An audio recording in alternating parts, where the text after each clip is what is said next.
फिर अचानक नीली इमरजेंसी लाइट्स जल उठती हैं। सभी एक्साइटेड होकर अपने पेपर्स फिर से चेक करते हैं, लेकिन इस बार भी कुछ नहीं, पेपर अब भी ब्लैंक था। अब फ्रस्ट्रेशन बढ़ने लगती है। किसी को लगने लगता है कि कंपनी उनके साथ माइंड गेम खेल रही है, किसी को लगता है कि ये टीम वर्क टेस्ट है, और कुछ लोगों को शक होने लगता है कि शायद पूरा रूम हिडन कैमरा से भरा हुआ और असली एग्जाम उनके बिहेवियर का हो रहा है।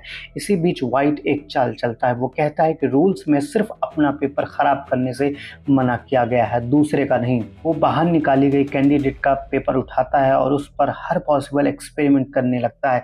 पेपर को रगड़ता है, भिगोता है, फाड़ता है, लेकिन फिर भी क्वेश्चन सामने नहीं आता। अब रूम का माहौल पूरी तरह बदल चुका था। जहां शुरुआत में सब एक दूसरे की मदद कर रहे थे, अब वहीं हर किसी दूसरे पर शक होने लगा, क्योंकि समय लगातार खत्म हो रहा था, लेकिन क्वेश्चन अभी तक मिला ही नहीं था। व्हाइट की चाल के बाद कमरे का माहौल पूरी तरह बदल चुका था। अब किसी को किसी पर भरोसा नहीं था। हर कैंडिडेट को लग रहा था कि अगर उसने बाकी लोगों से पहले सवाल ढूंढ लिया तो वही इस जॉब का विनर बनेगा।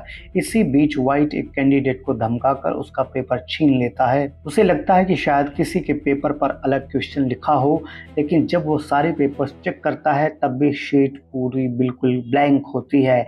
अब सबकी फ्रस्ट्रेशन गुस्से में बदलने लगती है। इसी दौरान ब्लैक अचानक बेहोश होकर गिर पड़ता है। पहले तो सभी को लगता है कि शायद वो स्ट्रेस की वजह से गिरा है, लेकिन उसके बैग से दवाइयाँ निकलती है, जिनसे पता चलता है कि पूरी दुनिया में एक खतरनाक बीमारी फैली हुई है और यही कंपनी उसकी दवा बनाने के सबसे करीब पहुंची है।